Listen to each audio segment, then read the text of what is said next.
welcome to this Thursday edition of the World Report. I'm Arjun, Samar, Mahendran, and here's what's making headlines around the world. PM Modi has spoken to Nepal's interim Prime Minister Sushila Karki and expressed sorrow over the violence that rocked the Himalayan nation.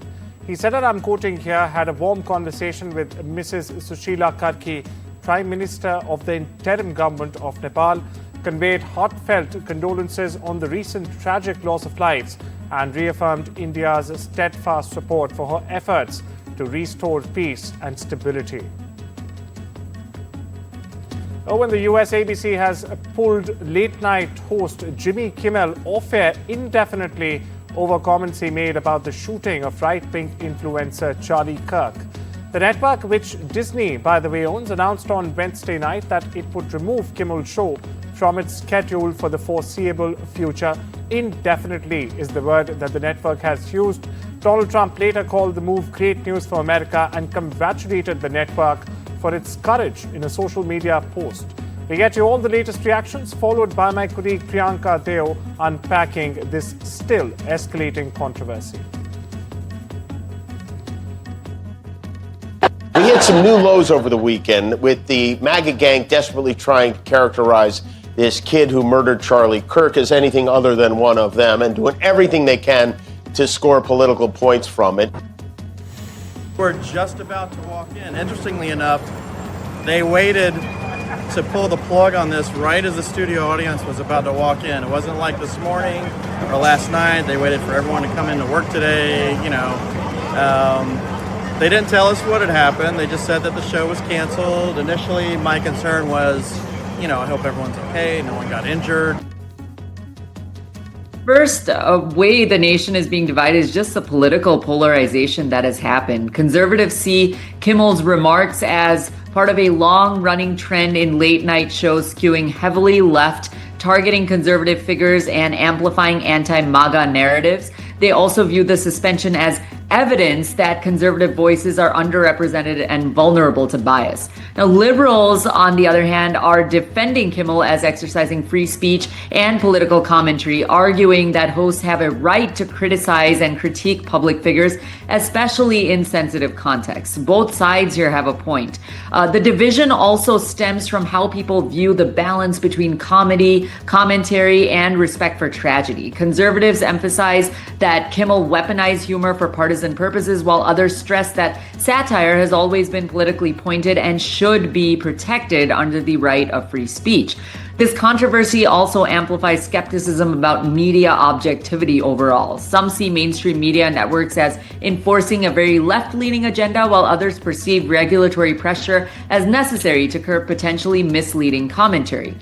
The other factor here is just the demographics of America. Younger audiences are actually very highly accustomed to highly opinionated late night programming and may see this as very normal, whereas older viewers may feel that shows have abandoned pure comedy for political messaging, which is true whether late night shows lean left or lean right. So this cultural expectation gap feeds further division.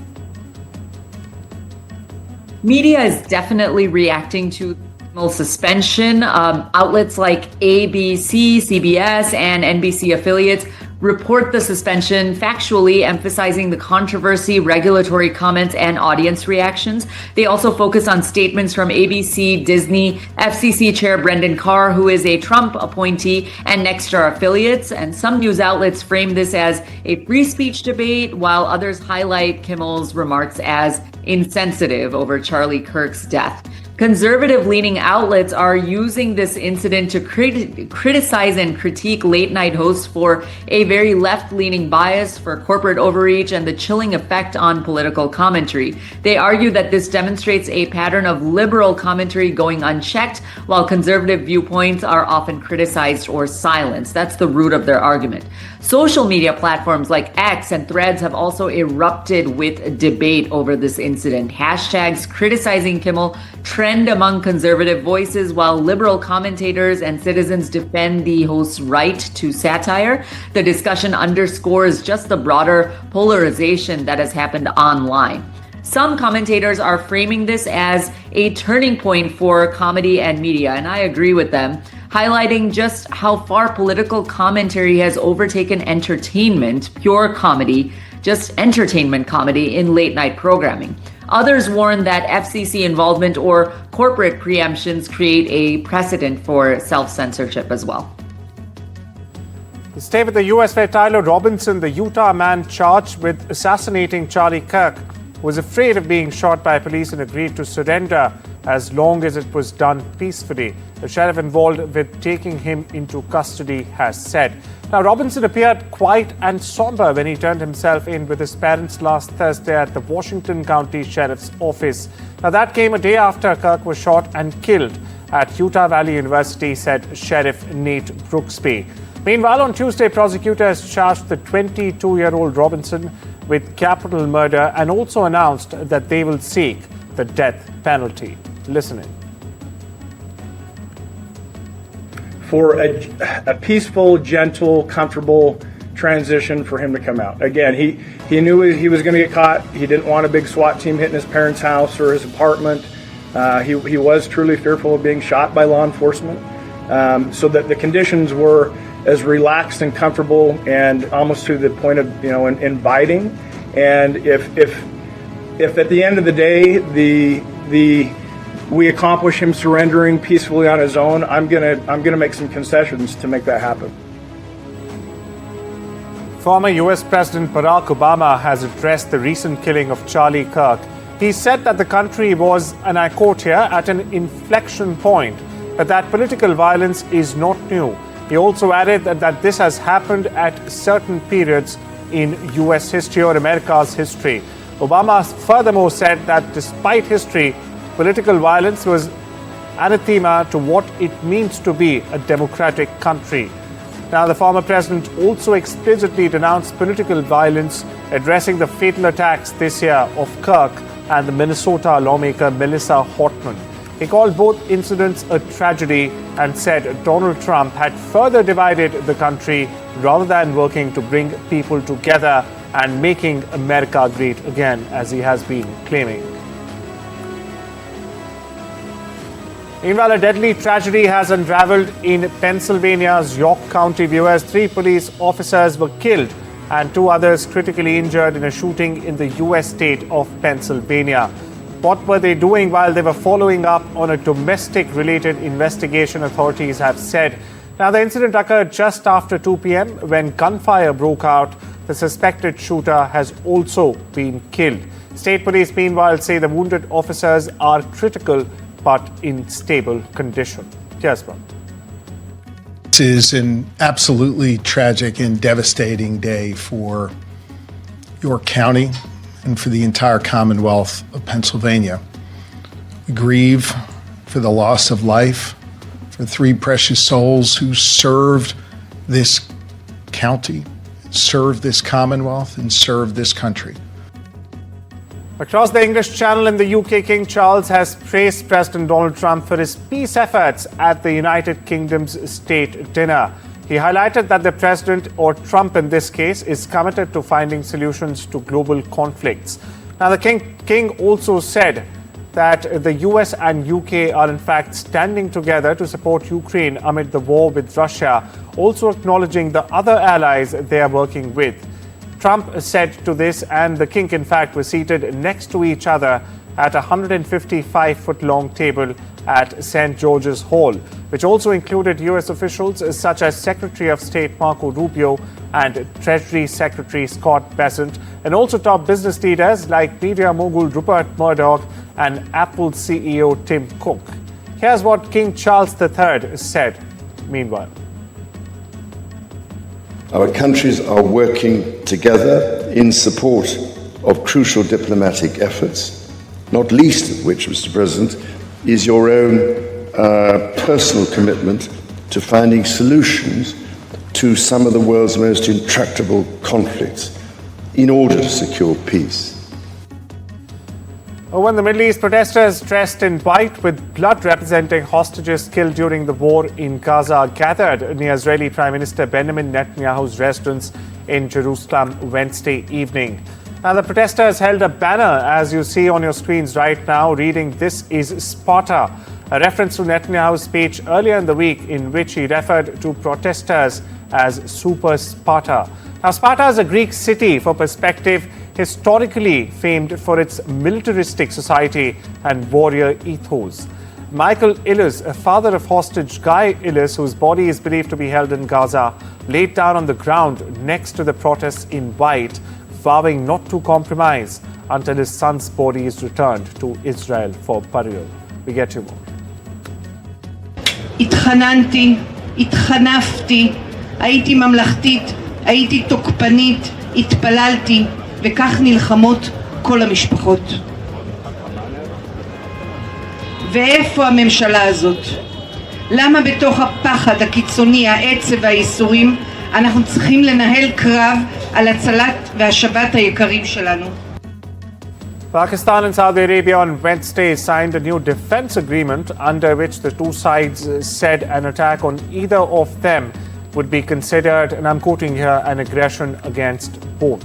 In response to Saudi-Pak Defense Pact, Ministry of External Affairs has said that we've seen reports of signing of a strategic mutual defense pact between Saudi and Pakistan. The government was aware that this development, which formalizes a long-standing arrangement between the two countries, had been under consideration. At a time when New Delhi is taking one step in dealing with US administration under President Donald Trump, the European Union has announced a new strategic agenda to raise bilateral relations with India to a higher level. Yes, this includes a range of areas, be it trade, be it technology, even defense, security, connectivity, and climate change, to name a few. India will start pilot projects in Venezuela in priority areas like agriculture, pharmaceuticals, and digital public infrastructure. Now, this is what officials in New Delhi conveyed to the Vice Minister for the Development of Information and Communication Technologies of Venezuela, who paid a 4-day visit to India that wrapped up on the 17th. Oh, in Europe, Denmark is leading a military exercise with hundreds of troops from several European NATO members in Greenland. It's a maneuver that coincides with months of tensions over the Trump administration's desire for US jurisdiction over the vast Arctic territory. The Arctic Light 2025 exercises, as they're called, which follows maneuvers with identical or similar titles in previous years, involves more than 550 service members from Denmark and NATO allies France, Germany, Sweden, and Norway. On Wednesday, Danish, French, and German soldiers, in fact, trained infiltrating an enemy base by helicopter near the Kangerlussuaq in western Greenland. We get you more. Two aspects that's challenging. The first is that there's no real infrastructure, so we need to move everything by boat or by air, and that makes it very difficult to resupply the company. And the other thing is that there's a lot of hills and altitude meters, and that means that it's very hard for my soldiers to carry all their stuff on their back. It takes a long time to move from A to B by foot. Hundreds of tourists stranded on their way to Machu Picchu queued on Wednesday morning, waiting for the noon train in Ollantaytambo, where they were left without an opportunity to visit Peru's landmark archaeological site. Now, while they waited for their turn to board a train inside, some 900 were still being evacuated from Aguas Calientes, the closest town to Machu Picchu. The company, by the way, operating the railroad, said later on Wednesday that it had restarted operations. Here's more. Nosotros teníamos tickets para hoy día. La agencia nos indicó que vayamos a la estación porque hay la posibilidad que de repente puede salir el tren, pero como lamentablemente no hay ninguna autoridad que defiende los intereses del turista, no va a haber trenes hoy día, parece. As time we slip into a short break, much more lined up on the other side. Don't you go anywhere.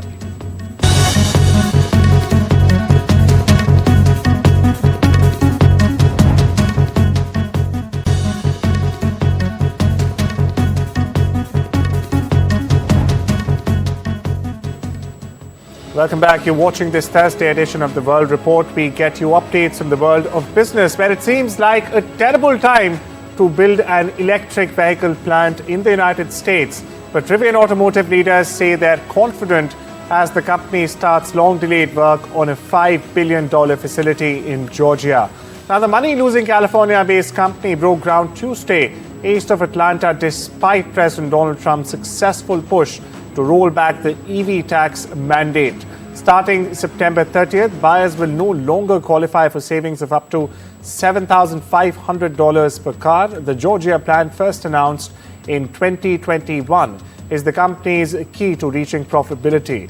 Now the company makes the high-end R1T pickup trucks and the R1S SUV in Normal, Illinois, as well as the delivery vans for Amazon and other companies. Meanwhile, its truck prices start at $71,000. Kiasma. Not been something that has been without challenges. And so we've worked through those, and we wanted to be in a very strong position for this day. For when we start construction, these are not the kinds of things you start without having clear sight to be able to fully finish and launch. We stay with the U.S., where the Federal Reserve's first interest rate cut in nearly a year is poised to ripple across the European economy, fueling short-term market gains while also intensifying export headwinds, according to European policy analyst Philip Lausberg. The U.S. Federal Reserve, or the Fed as it's known, on Wednesday decided to lower the target range for the federal funds interest rate by 25 basis points to 4 to 4.25%. Now, it's the first rate cut since 2024 December, according to a statement by the Federal Open Market Committee, or the FOMC, the principal monetary policy-making body of the Federal Reserve System, after a policy meeting. Listen in. Seen whenever the Federal Reserve cuts rates, European markets tend to perform quite well in the next 3 to 6 months or so. And this is because, first of all, you have more liquidity that can be invested, and at the same time, yields for US assets tend to go down. So it's for investors who are seeking higher profits, it makes sense to branch out to other markets, including, of course, the European market. Stacey Lewis, the former world number one who captained the US to victory at the 2024 Solheim Cup, will retire from the Ladies Professional Golf Association at the end of the current season, the 2025 season. That is, the 40-year-old Lewis, who counts 2 major amongst her 13 wins on tour and twice earned Player of the Year honors, said in a social media post ahead of this week's LPGA event in Arkansas that her body has told me it's time. And finally, Bollywood's Badshah built an empire in front of the camera. Now his son is trying to build one behind it. Yes, it's Arjun Khan's first OTT series, and it's dropping today. And who better to decode the moment than Mahesh Bhatt, the man who has actually seen Shah Rukh Khan's journey up close.